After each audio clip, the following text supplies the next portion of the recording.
talking about even issues of betting and gambling and how that also does affect the younger generation and how productive they can be, because we know that the younger generation is supposed to be able to work and contribute to the nation's GDP, the gross domestic product. So we want to dive into conversations of issues of mental health. To that effect, we have with us Annie Chilembo, vibrant entrepreneur and CEO of Blue Diamond Retailers Limited, to be able to address issues of mental health with us today. It's a pleasure to have you, and good morning. Good morning. Thanks for having me. Indeed, indeed. First and foremost, care to just let us know what made you go down this particular journey of activism in regards to mental health? First of all, I suffered actually with mental health and anxiety it was actually depression and anxiety for about 4 years. And I didn't know until when I went to the hospital and my hypertension was skyrocketing. The doctor referred me to Clinic 6 and they offered me treatment there. They actually did an evaluation on me. And I had chronic depression and anxiety, was put on treatment, was put on sleeping tablets as well. And from there, I've been trying to manage my depression and anxiety. You said you didn't know that you were under that particular challenge. Yes. How so? I didn't. I think 4 years in my marriage, because I was married for 8 years. So 4 years in my marriage, I just started being a whole different person. It's now that I realize I was a totally different person during that period. I started having heart palpitations. I started not wanting to be around people. I didn't like crowds, and I just was not putting in more effort in whatever I was doing, my work, my social life, my relationship. So not until then when I went to the hospital, that's when I discovered that, okay, there's this problem. It takes somebody who's seeing you from the outside to notice that there's this problem. Most of the time we get to be in denial that we have a problem. And of course, we're in the Mental Health Awareness Month. Yes. What does Mental Health Awareness Month mean to you personally? It's so personal because like this year's theme, 2016, is More Good Days Together. And remember that this month of May, mental health awareness was recognized in the United States. That's in the 1949. And in the UK, they normally have a whole week where there's just full of activities of mental health. So for me, this month of May, it's very important because it's a month that we get to talk about our journeys in terms of sensitizing people, and we are given platforms. Media houses and other corporate entities give us platforms to come and talk about our stories. It's a time of sharing our experiences and giving more awareness. So for me, this month of May is very important because that's what is recognized worldwide. That's where most people do tend to have an opportunity to put their story out there or to talk about mental health. Any other given day, maybe somebody wouldn't give me the opportunity to come and sit here and talk about my mental health. As an expert of issues to do with mental health, I want to find out what are the leading causes of mental health challenges, because others will tell you, like currently we're in a politically charged year because of the elections. Others will tell you others have not healed from maybe a loss, a by-election and whatnot. Others will tell you relationships are the causes of that. Others within relationships will tell you maybe they had challenges with childbearing and things like that. In the workspaces as well, there are a lot of expectations that are not met. So what are the leading causes of mental health challenges? To begin with, I would say, according to my experience and my own case studies, one of them is divorce, financial challenges, grief or loss of a loved one or a job, and also just trauma. So childhood trauma sometimes, or some people who have just gone through a very abusive relationship, they fall into that. So those are the major causes according to my experience and my factual understanding and case study that we have done as IMA.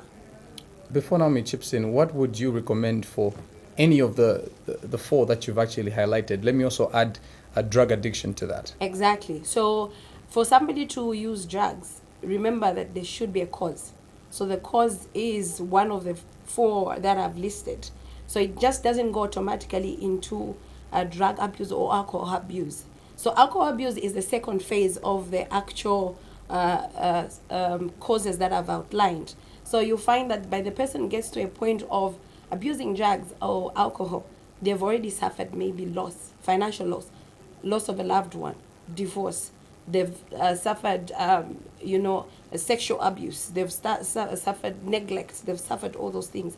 So, for me, I would say if a person is going through that stage of alcohol abuse, they should actually seek more help, because I think it's very hard to come out of drug abuse and alcohol abuse when you are suffering a mental health breakdown. It's very few people survive that stage. True. Right. Most of them, it just ends up being permanently mentally disturbed. When I say permanently mentally disturbed, bali abatwala ku China where they say alipeno. And some of them you find that they've been there for 5 years, 10 years, 15 years. Their families have even actually stopped visiting them. So when it gets to that stage, please, I would advise somebody just to seek more of mental, emotional, and spiritual help. Right. I like that you're putting in the fact that people should be able to seek more mental, spiritual support. Do we have enough of those places where people can go to seek the help that they need? In Zambia, we don't have, I would say we don't have much, although I should recommend the government now that in most of these clinics like Chipata Level 1, they've put in a mental health department where you have a doctor. If you have gone through a certain situation, maybe suicide, you do have actually a doctor who's going to attend to you. They will not refer you to Chinama or UTH, no. So in most of these level 1s, they have fused in a mental health section where you have therapists, therapeutical doctors that are going to attend to you and do an evaluation and assess you, do a follow-up, and they'll give you actually treatment. So for me, I would say we don't have much as civil societies. I think we don't have to depend everything on the government. We also, as organizations, that's why us as IMA, Initiative for Mental Health Advocacy, we've decided to come in based on what we've gone through. So we are operating based on our experiences because a number of us are people who have actually gone through the process of anxiety, PTSD, depression, and whatnot. So we're actually trying to make sure that we are out there and make these services available.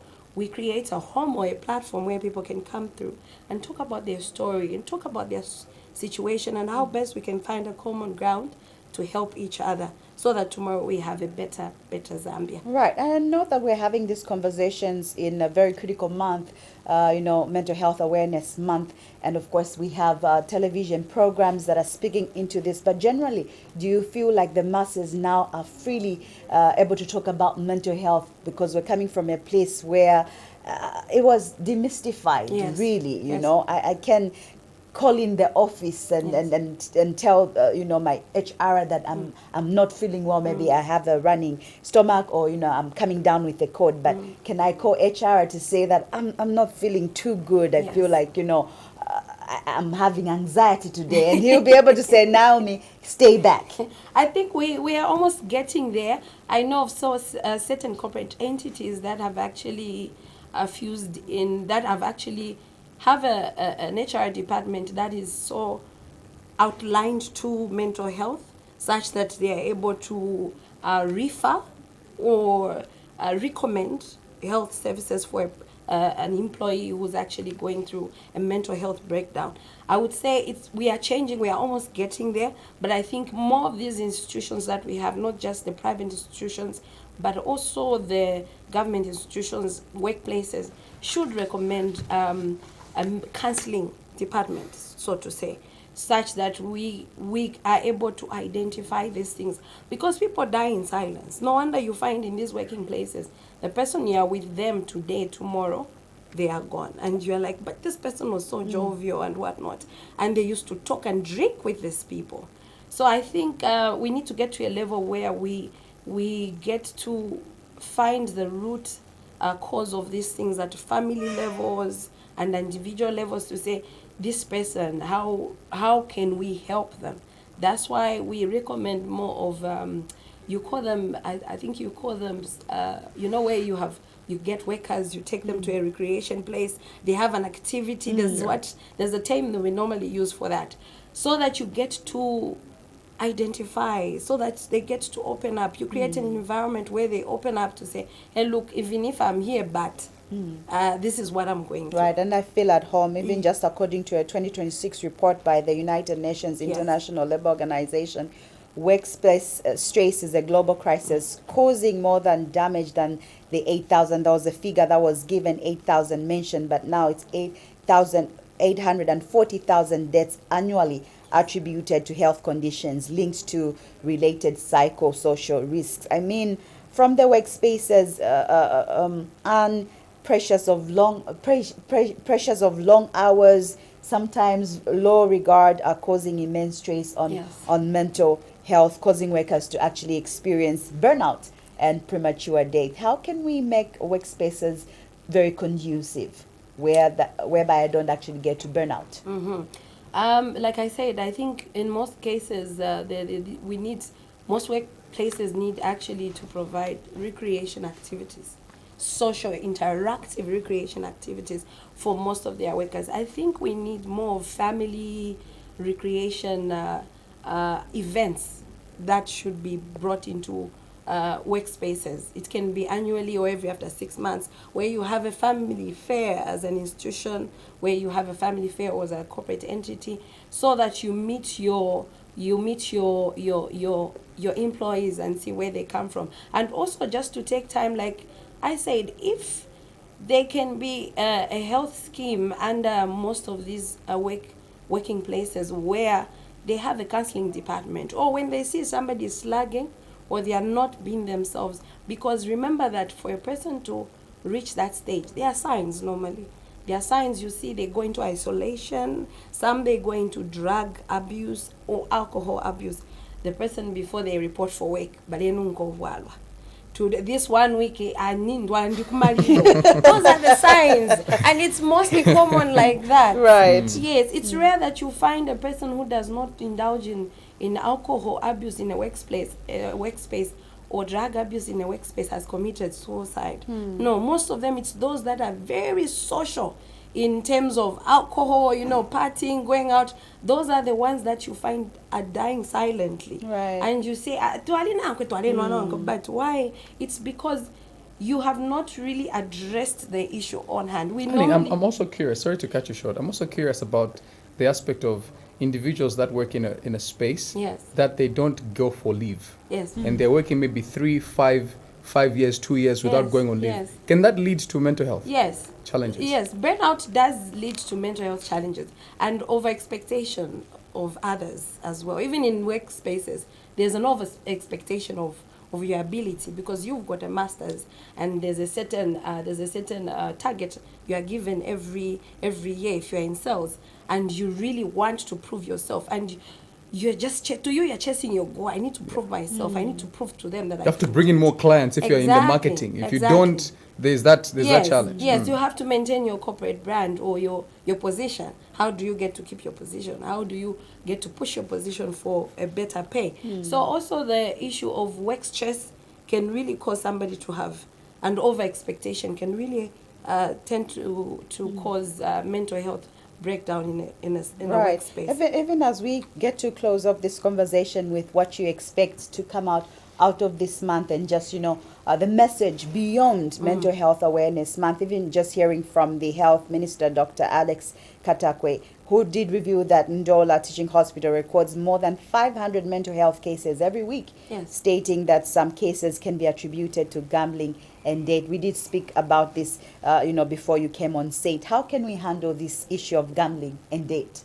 I think the issue of gambling and debt draws more on the government, because if you give the private corporate entities that come from outside and set up these gambling institutions, there should be more of a regulation, more stiff regulation into how many gambling entities can we allow to come into the country. Gambling is one of the causes of a mental health breakdown and suicide in Zambia. It has been recorded. It's out there. So For me, I think it goes down to the government. The onus is on the government to try and help us to make sure that we do not have more gambling entities than clinics that can manage the problem, or counseling centers that can manage the problem. We have so many gambling companies here. Every street, normally in most of these compounds, you'll find that if it's in a market area, you'll find there's a gambling shop. So I think we need the government to come on board and to address this issue of gambling, because it has destroyed a lot of lives, it has destroyed a lot of vibrant people and people who are in good positions. Remember, gambling does not choose, the same way mental health does not choose to say this is a director, this is a gardener. Right. There are those corporate gamblers where they go into casinos that are in hotels, and there are those ones that they go into betting places that are in the low density areas. So the government really needs to put a stiff regulation.